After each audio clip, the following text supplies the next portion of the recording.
आज अगर आप YouTube, इंस्टाग्राम या टेलीग्राम खोलते हैं तो हर जगह एक ही चीज दिखाई देती है, ट्रेडिंग ट्रेडिंग और सिर्फ ट्रेडिंग। कोई कहता है कि उसने ट्रेडिंग से एक महीने में लाखों कमा लिए, कोई कहता है कि उसने अपनी जॉब छोड़ दी और अब सिर्फ मोबाइल से ट्रेडिंग करके पैसा कमा रहा है। लेकिन जरा एक पल के लिए रुककर सोचिए, अगर ट्रेडिंग इतनी आसान होती तो क्या दुनिया का हर इंसान ट्रेडर नहीं बन जाता? क्या हर कोई करोड़पति नहीं बन जाता? सच्चाई यह है कि ट्रेडिंग से पैसा कमाना संभव है, लेकिन सिर्फ उन्हीं लोगों के लिए जो मार्केट को समझते हैं, डिसिप्लिन रखते हैं और सही स्ट्रैटेजी के साथ काम करते हैं। और इसी वजह से आज की इस वीडियो में हम बात करने वाले हैं trading real strategy for beginners 2026 के बारे में।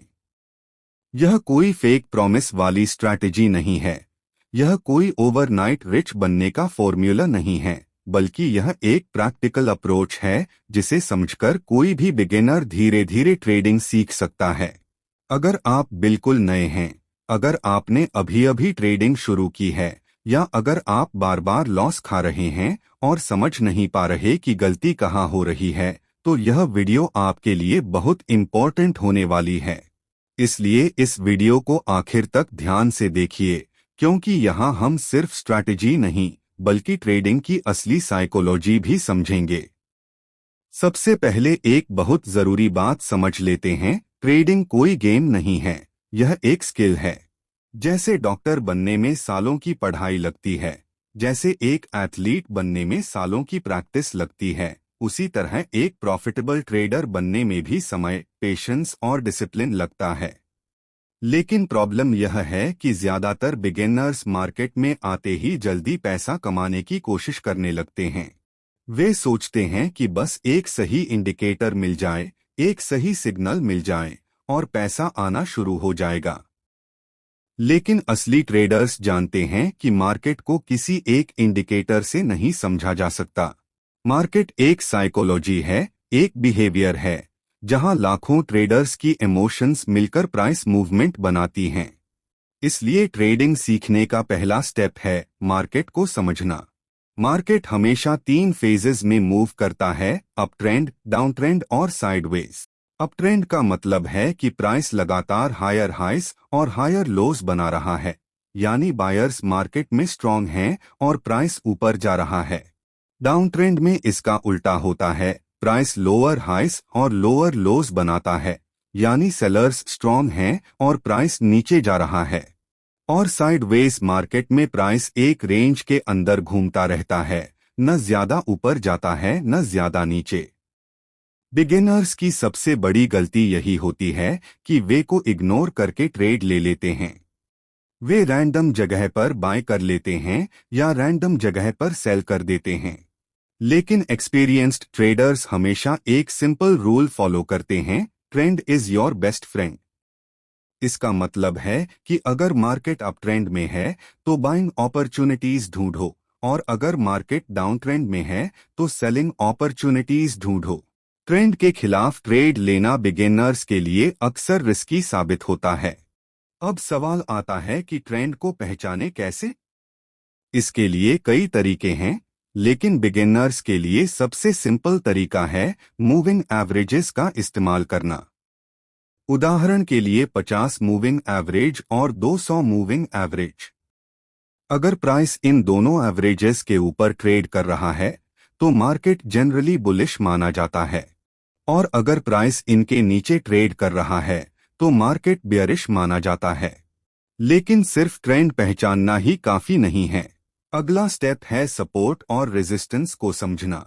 सपोर्ट वह होता है जहां प्राइस बार बार नीचे आने के बाद रुकता है और ऊपर जाने की कोशिश करता है। यह ऐसा लेवल होता है जहां बायर्स एक्टिव हो जाते हैं। रेजिस्टेंस इसका उल्टा होता है, यह वह लेवल है जहां प्राइस ऊपर जाकर बार बार रुकता है और नीचे गिरने लगता है, क्योंकि वहां सेलर्स एक्टिव हो जाते हैं। अगर आप चार्ट पर सपोर्ट और रेजिस्टेंस को सही से पहचानना सीख लेते हैं तो ट्रेडिंग का आधा काम आसान हो जाता है। बिगिनर्स के लिए एक सिंपल स्ट्रैटेजी यह हो सकती है कि जब प्राइस स्ट्रॉन्ग सपोर्ट के पास आए और वहां रिजेक्शन दिखाए तब बाय का मौका मिल सकता है, और जब प्राइस स्ट्रॉन्ग रेजिस्टेंस के पास आए और वहां रिजेक्शन दिखाए तब सेल का मौका मिल सकता है। लेकिन यहां एक और चीज जरूरी है, कन्फर्मेशन। कन्फर्मेशन के बिना ट्रेड लेना रिस्की हो सकता है। कन्फर्मेशन के लिए आप कैंडलस्टिक पैटर्न्स देख सकते हैं, जैसे hammer candle, bullish engulfing, bearish engulfing या दोजी पैटर्न। ये अक्सर मार्केट के रिवर्सल या कंटिन्यूएशन का संकेत देते हैं। जब सपोर्ट के पास बुलिश पैटर्न दिखे तो बाइंग की प्रोबेबिलिटी बढ़ जाती है, और जब रेजिस्टेंस के पास बियरिश पैटर्न दिखे तो सेलिंग की प्रोबेबिलिटी बढ़ जाती है। लेकिन ट्रेडिंग में सिर्फ एंट्री ढूंढना ही सब कुछ नहीं होता। असली गेम रिस्क मैनेजमेंट का होता है। बहुत सारे बिगिनर्स स्ट्रैटेजी तो सीख लेते हैं, लेकिन रिस्क मैनेजमेंट को इग्नोर कर देते हैं, और यही उनकी सबसे बड़ी गलती बन जाती है। याद रखिए, ट्रेडिंग में सबसे पहले कैपिटल को बचाना जरूरी है। प्रॉफिट बाद में आता है। इसलिए हर ट्रेड में स्टॉप लॉस लगाना बहुत जरूरी है। स्टॉप लॉस वह लेवल होता है जहां आप अपने लॉस को लिमिट करने के लिए ट्रेड एग्जिट कर देते हैं। अगर आप स्टॉप लॉस नहीं लगाते तो एक गलत ट्रेड आपका बड़ा नुकसान कर सकता है। प्रोफेशनल ट्रेडर्स हमेशा अपने कैपिटल का छोटा हिस्सा ही रिस्क में डालते हैं। एक सिंपल रूल है, एक ट्रेड में अपने कैपिटल का 1% या 2% से ज्यादा मत लीजिए। उदाहरण के लिए, अगर आपके अकाउंट में 10,000 रुपए हैं तो एक ट्रेड में मैक्सिमम 100 या 200 रुपए का रिस्क होना चाहिए। इससे अगर लगातार कुछ ट्रेड्स में लॉस भी हो जाए तब भी आपका अकाउंट सेफ रहेगा और आप मार्केट में लंबे समय तक टिक पाएंगे।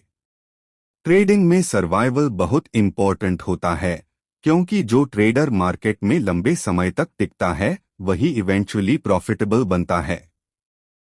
अब बात करते हैं ट्रेडिंग साइकोलॉजी की, जो शायद ट्रेडिंग का सबसे अंडरएस्टिमेटेड पार्ट है। बिगिनर्स अक्सर सोचते हैं कि ट्रेडिंग सिर्फ चार्ट्स और इंडिकेटर्स का खेल है, लेकिन असल में ट्रेडिंग इमोशंस का खेल है। जब आप प्रॉफिट कमाते हैं तो आपको एक्साइटमेंट होती है, जब लॉस होता है तो फ्रस्ट्रेशन होता है। कई बार ट्रेडर्स रिवेंज ट्रेडिंग करने लगते हैं, मतलब लॉस को तुरंत रिकवर करने की कोशिश में और ज्यादा रिस्की ट्रेड्स लेने लगते हैं। लेकिन यही बिहेवियर अक्सर और बड़े की वजह बनता है। एक सक्सेसफुल ट्रेडर बनने के लिए आपको अपने इमोशंस को कंट्रोल करना सीखना होगा। ट्रेडिंग को गैम्बलिंग की तरह नहीं, बल्कि बिजनेस की तरह ट्रीट करना होगा। हर ट्रेड एक कैलकुलेटेड डिसीजन होना चाहिए, न कि इमोशनल रिएक्शन। इसके लिए एक ट्रेडिंग प्लान होना बहुत जरूरी है। ट्रेडिंग प्लान में यह तय होना चाहिए कि आप किस स्ट्रैटेजी से ट्रेड करेंगे, किस लेवल पर एंट्री लेंगे, कहां स्टॉप लॉस होगा और कहां प्रॉफिट बुक करेंगे। अगर मार्केट आपके प्लान के खिलाफ जाता है तो ईगो को साइड में रखकर ट्रेड एग्जिट कर देना चाहिए। मार्केट से लड़ने की कोशिश कभी मत कीजिए, क्योंकि मार्केट हमेशा बड़ा होता है। बिगिनर्स के लिए एक और इम्पोर्टेंट एडवाइस है, शुरुआत में बहुत ज्यादा ट्रेड्स मत लीजिए। क्वांटिटी से ज्यादा क्वालिटी पर फोकस कीजिए। एक अच्छा सेटअप दिन में एक बार भी मिल जाए तो वह काफी है। कई बार ट्रेडर्स बोर्डम की वजह से ट्रेड लेने लगते हैं, लेकिन ट्रेडिंग में पेशेंस सबसे बड़ा वेपन है। मार्केट हमेशा अपॉर्चुनिटीज देता है, बस आपको सही समय का इंतजार करना आना चाहिए। अगर आप डेली रूटीन बनाकर ट्रेडिंग करते हैं तो आपकी कंसिस्टेंसी बढ़ सकती है। उदाहरण के लिए, मार्केट ओपन होने से पहले न्यूज़ चेक करना, ग्लोबल मार्केट्स देखना, चार्ट्स पर इंपॉर्टेंट लेवल्स मार्क करना और फिर पेशेंटली वेट करना कि मार्केट उन लेवल्स के पास आए। यह अप्रोच बिगिनर्स को इम्पल्सिव ट्रेडिंग से बचाने में मदद कर सकती है। धीरे धीरे एक्सपीरियंस बढ़ने के साथ आप मार्केट की बिहेवियर को बेहतर तरीके से समझने लगेंगे, प्राइस मूवमेंट को पहचानने लगेंगे और आपको यह भी समझ आने लगेगा कि कब ट्रेड लेना सही है और कब मार्केट से दूर रहना ज्यादा समझदारी होती है।